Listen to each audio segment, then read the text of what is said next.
the oncology ward, I begged my parents to watch my two younger toddlers for just a few weeks. They told me they couldn't risk the stress ruining their retirement cruise and hung up. When I called my wealthy ex-husband, he laughed and said, "You're just a poor writer, deal with it." A month later, my sweet boy passed away and my world shattered completely. I spent the next year in survival mode, writing through tears to keep a roof over my remaining children's heads. Then, out of nowhere, my book went viral, landing a massive movie adaptation deal.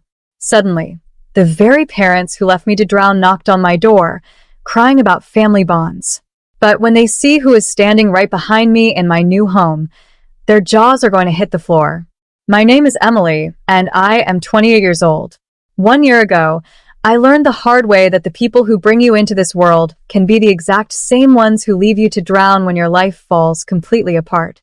I was already drowning, working myself to the bone as a struggling freelance fiction writer while trying to raise my 3 beautiful children completely on my own in a cramped, drafty apartment. Then the true nightmare began. My oldest son, Toby, who was only 7 at the time, started running a persistent fever and complaining of severe bone pain. I took him to the clinic, expecting a routine ear infection or a simple flu. Instead, the doctor returned with a pale face and blood test results that shattered my entire existence. Toby had an aggressive, rapidly progressing form of leukemia. He needed to be hospitalized immediately to begin intensive chemotherapy. Panic seized my chest. I had to be by Toby's side in the oncology ward, but I had 2 toddlers at home who couldn't be left alone for a single second. Terrified and desperate, I dialed my parents. They were incredibly wealthy, living comfortably on a massive estate. I begged my mother through choking tears to watch the babies for just a few weeks so I could focus on saving Toby's life. My mother didn't offer comfort. Instead, she coldly sighed and said they couldn't possibly risk that level of stress ruining their upcoming luxury retirement cruise. Before I could even plead, my father took the phone, told me they wouldn't let my poor life choices disrupt their peace, and hung up the phone. My own parents slammed the door on my dying child. Left completely stranded by my own parents, the crushing weight of panic pressed down on my chest. With no other options left, I swallowed the last remnants of my pride and reached out to my affluent ex-husband. He had walked out on us years ago, preferring a life of luxury over the responsibilities of being a father. I called him from the sterile hospital hallway, weeping openly as I begged for financial assistance to hire a temporary nanny, or just a little help keeping the younger kids safe while I stayed with our eldest son. He didn't even let me finish. He let out a cruel, mocking laugh that cut straight to my soul. "You're just a poor writer, Emily," he sneered coldly. "You wanted full custody, so deal with it." Then the line went completely dead. For the next 4 agonizing weeks, I lived in a state of absolute, exhausting survival mode. I ran myself ragged, constantly rushing back and forth between the sterile hospital ward where Toby lay hooked up to buzzing monitors and my apartment to care for my 2 toddlers. I barely slept, surviving on stale coffee and pure adrenaline, writing freelance articles on my laptop by the dim glow of Toby's hospital bed just to keep our utilities from being shut off. Tragically, despite all the painful treatments and the endless, silent prayers I whispered into the dark, my sweet boy's body was just too weak. One devastating Thursday morning, Toby passed away quietly in my arms. My world shattered into a million pieces, leaving me entirely hollow. I wanted to give up completely, but as I looked at my 2 remaining toddlers, I knew I had to keep going. In the dark, hollow months following the funeral, the silence in our apartment was deafening. The grief was a physical weight crushing my chest every morning, but the faces of my 2 remaining toddlers reminded me that I couldn't afford to fall apart completely. With freelance writing clients drying up and bills piling up higher than ever, I desperately needed an escape from my brutal reality. So, I turned to the only sanctuary I had left: my words.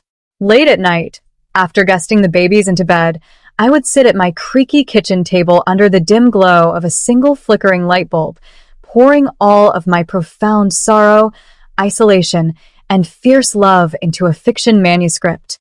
I didn't write for money or fame. I wrote to survive.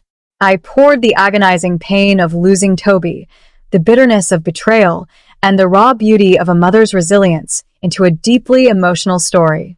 It was a narrative about a woman stripped of everything, fighting through a cruel world to protect her children. For months, the rhythmic tapping of my keyboard was the only sound companion to my tears. When the manuscript was finally finished, I didn't bother sending it to traditional publishers who would take years to respond. Instead, I self-published the book online under a completely hidden pen name, hoping it might make a few dollars to help cover our soaring rent.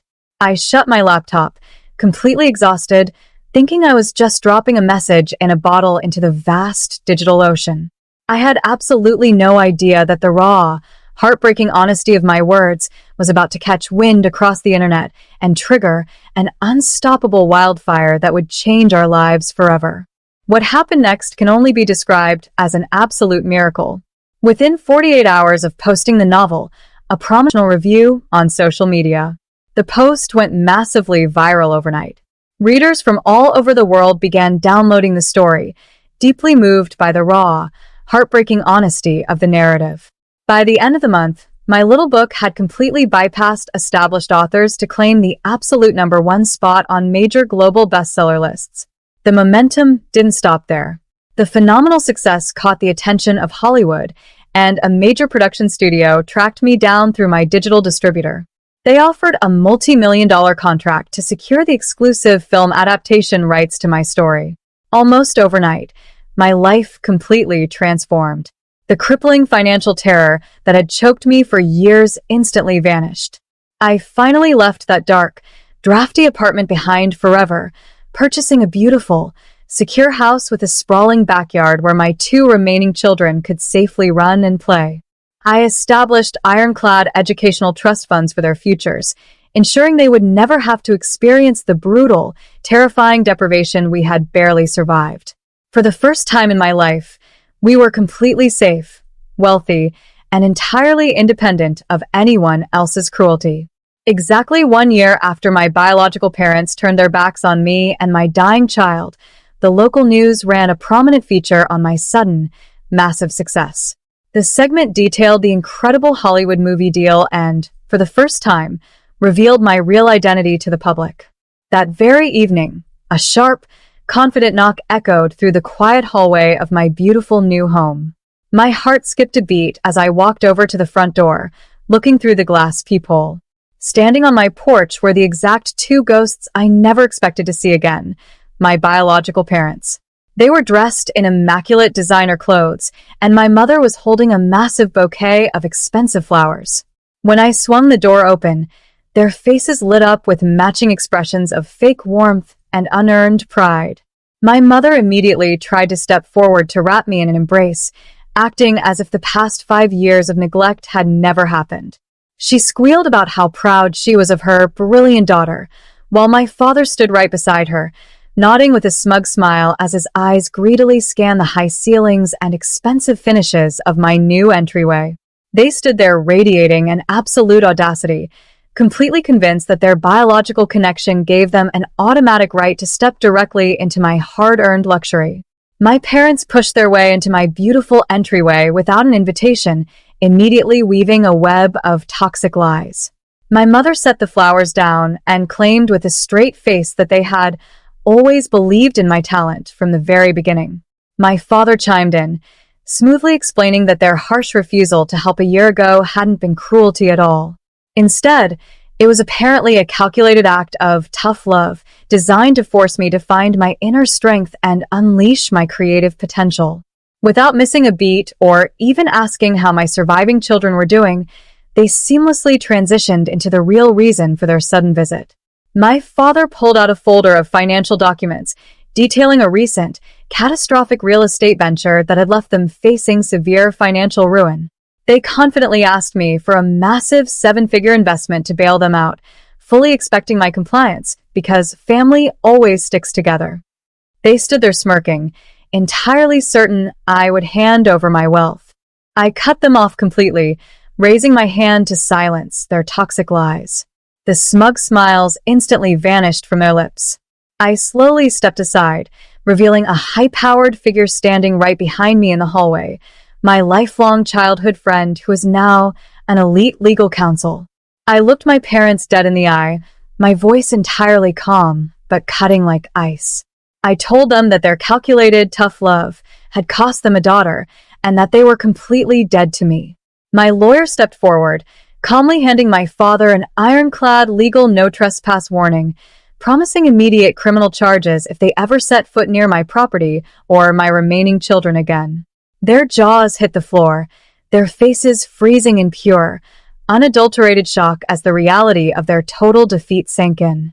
I slammed the door on their faces, turning back to hug my children in our beautiful, peaceful